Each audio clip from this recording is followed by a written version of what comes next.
Part 1 semester 2 LLB 4 years के notes WhatsApp से bye कर सकती हैं।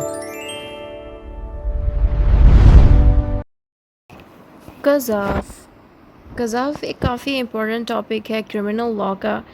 इसके ऊपर डिफरेंट क्वेश्चंस आए हैं, देखते हैं किस तरह के क्वेश्चंस आए हुए हैं। पंजाब यूनिवर्सिटी के अकॉर्डिंग 2025 में जो पेपर हुआ है उसमें बताया गया कि जो कज़ाफ़ है वो होता क्या है और कज़ाफ़ की सज़ा हद में किस तरह से दी गई है। कज़ाफ़ बेसिकली एक टाइप का क्राइम है जिसकी सज़ा मिलती है। अब वो क्राइम कौन सा है कज़ाफ़ का वो हम जानेंगे। तो यहीं पे बात बताएगी कि कोई कज़ाफ़ का क्राइम अगर कर दे तो हद के अकॉर्डिंग उस पर किस तरह की सज़ा लग सकती है, इसके बारे में वो आपसे पूछ रहे हैं। दूसरा सवाल देखते हैं। वो लिखा है write a detailed note on the following lane, यानी कि इसमें आपको थोड़ा सा लेन का बताना है और कज़ाफ़ का भी इसी में ही आया है। ये 2022 में आया हुआ सवाल है, ठीक है, जिसमें आपको कज़ाफ़ और लेन का जिक्र पूछा गया है। उसके अलावा 2023 में सवाल आया कज़ाफ़ is an extreme form of defamation and dealt separately under the ordinance, कि कज़ाफ़ जो है डिफमेशन होती है और इसको हदूद ऑर्डिनेंस के अकॉर्डिंग कज़ाफ़ की सज़ा कैसे लगती है, इसके बारे में वो आपसे पूछ रहे हैं। Are the exceptions of defamation available under the crime of the कज़ाफ़ एज वेल।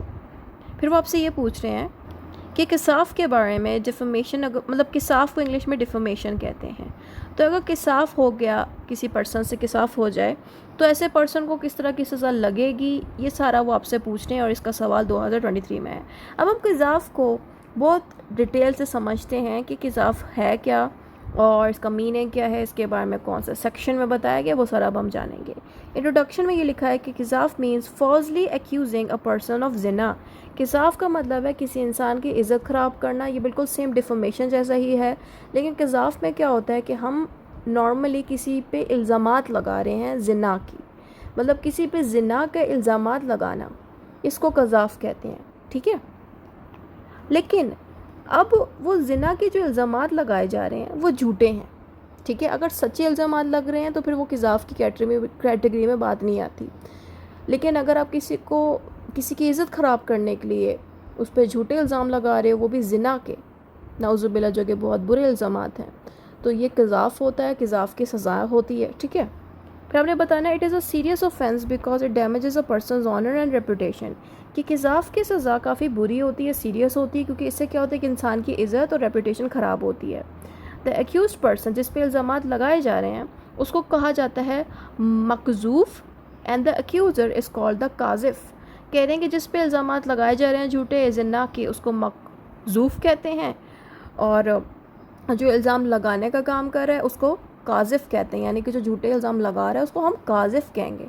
अब अपने मीनिंग बताना है कि काज़िफ़, मैं इसको कज़ाफ़ कब से बोल रही थी, काज़िफ़ था वैसे। कज़ाफ़ जो है या काज़िफ़ जो है, सॉरी अगर मेरे वर्ड सही से प्रोनाउंस ना हो पा रहे हो, क्योंकि मैं काज़िफ़ कभी बोल रही हूँ, कभी इसको कज़ाफ़ बोल रही हूँ, इसके लिए माजरत। आप सही प्रोनाउंसिएशन नेट से सीख लीजिएगा, ठीक है इसकी। तो मैं इसको कज़ाफ़ बोल लेती हूँ, ठीक है। तो कज़ाफ़ का मतलब है कि गलत तरीके से झूठे इल्ज़ामात आप किसी इंसान पे ज़िना के लगा रहे हो, ठीक है।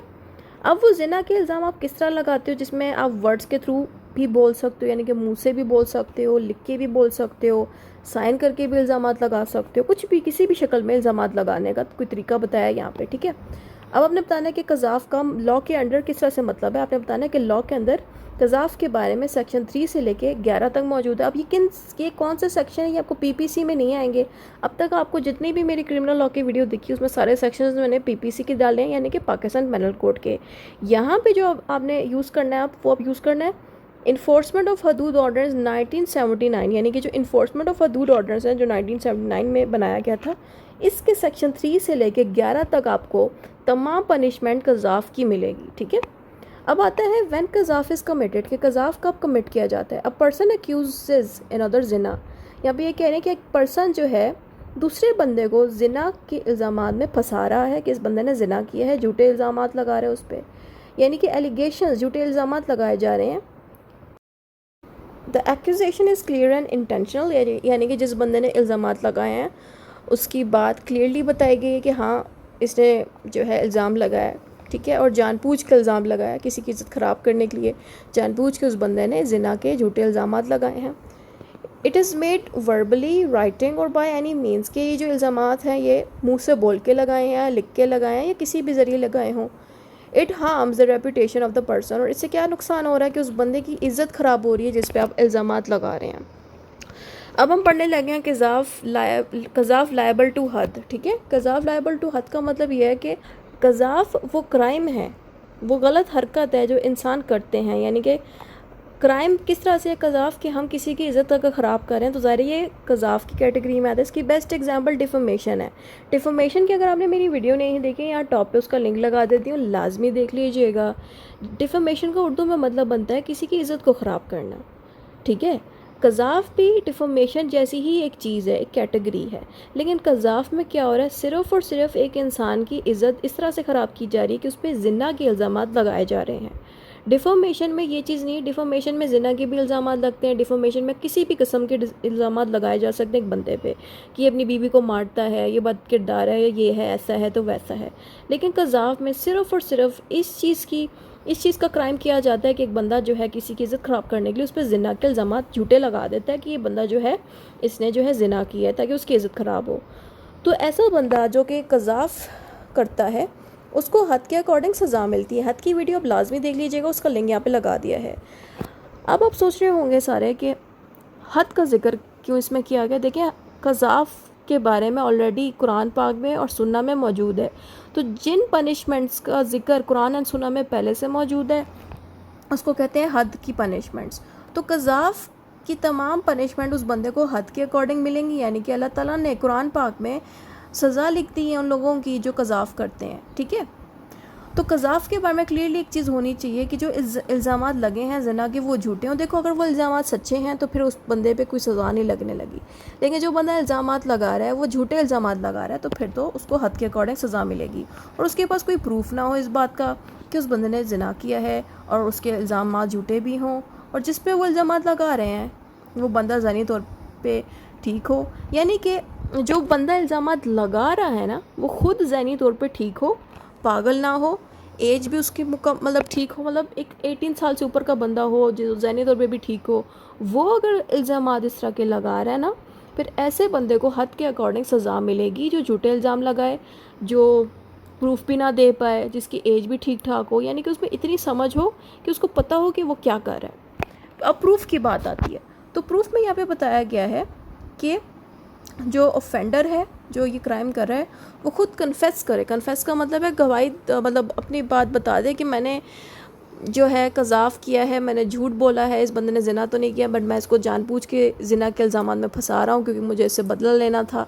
यानी कि अपनी गलत हरकतों के बारे में खुद ही कन्फेशन दे दे कोर्ट के आगे।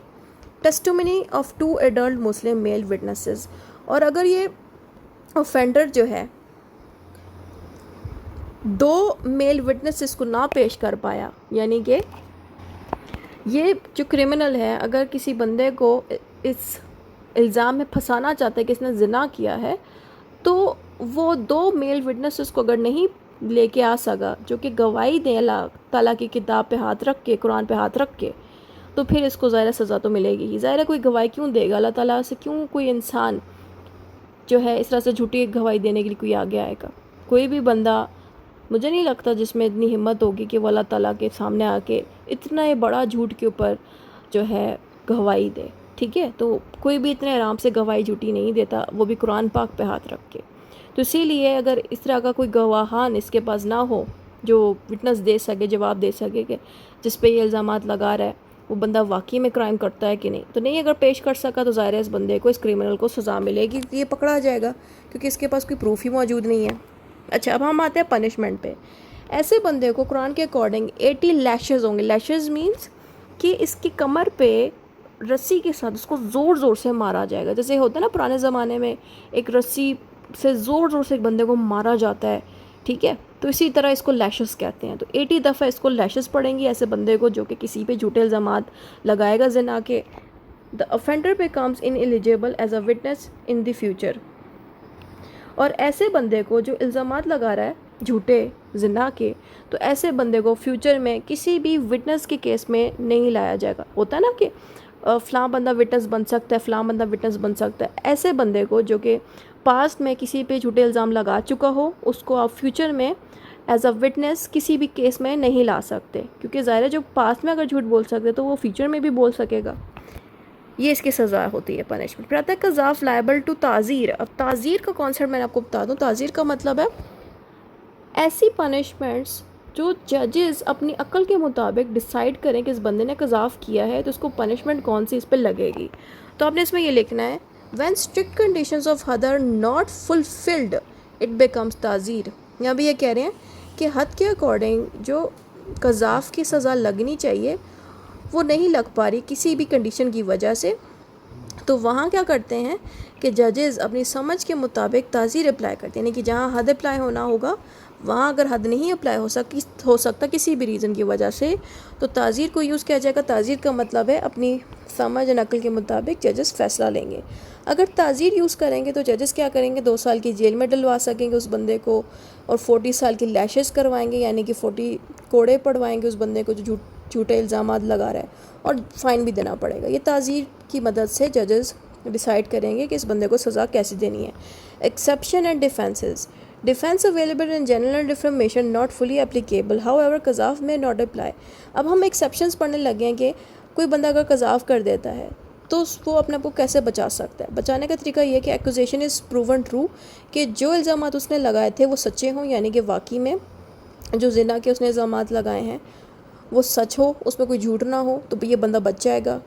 लीगल रिक्वायरमेंट्स ऑफ हद इज़ नॉट फुलफिल्ड, जैसे मैंने ऊपर बताया कि हद की रिक्वायरमेंट अगर पूरी ना हो पाए तो वहाँ हम ताज़ीर को यूज़ कर लेते हैं। ताज़ीर एक मेथड है जिसमें क्या होता है कि कोर्ट अपनी मर्ज़ी के मुताबिक, अपनी समझ के मुताबिक फ़ैसला करती है कि इस बंदे को सज़ा कैसे देनी है। हद का मतलब ये है कि वहाँ पे कोर्ट अपनी मर्ज़ी से उस बंदे को सज़ा नहीं देती, बल्कि कुरान पाक में इस तरह के लोगों के लिए जो सज़ा ऑलरेडी अल्लाह ताला ने मेंशन कर दी है उसी को ही वही सज़ा एज़ इट इज़ इंसानों पे लगाई जाती है। लेकिन ताज़ीर में क्या होता है कि जो कोर्ट्स हैं, जो जजेस हैं, वो अपनी समझ और अकल के मुताबिक उस बंदे पे पनिशमेंट लगाते हैं। या फिर accusation is withdrawn before proof, और जो इल्ज़ामात लगाए गए थे वो इल्ज़ामात हटा दिए जाएँ उस बंदे के ऊपर से, तो फिर अपने आप ही सही हो जाएगा। फिर आता है required evidence is not available, और जिस बंदे ने इल्ज़ामात लगाए हैं उसके पास एविडेंस ही मौजूद ही नहीं है कि वो प्रूफ कर सके कि इसने ज़िना किए दूसरे बंदे ने, तो वहाँ पे ज़ाहिर है हद वाले पनिशमेंट्स की जगह इसके ऊपर ताज़ीर की पनिशमेंट लग जाएगी। दूसरा की बस यहाँ पे बातें लिखी हैं। फिर आता है right to file a complaint. The victim can file a complaint. Victim ही जिस पे इल्ज़ामात लगाए गए हैं वो कोर्ट में केस चला सकता है, यानी कि कोर्ट में केस स्टार्ट कर सकता है इस पर्सन के खिलाफ जिसने इल्ज़ाम लगाए हैं। After death legal heirs can also file a complaint. यहाँ पे ये कह रहे हैं कि विक्टिम जिसको टारगेट करके जिस पर इल्ज़ाम लगाए गए हैं वो अगर फोत हो जाता है तो उस विक्टिम के जो फैमिली मेम्बर्स हैं या औलाद हैं वो भी उस विक्टिम की जगह पे केस को कोर्ट में स्टार्ट करवा सकते हैं। कंक्लूजन, जो भी आपने ऊपर पढ़ा है वही दोबारा से आपको शॉर्ट करके कंक्लूजन में लिखना है।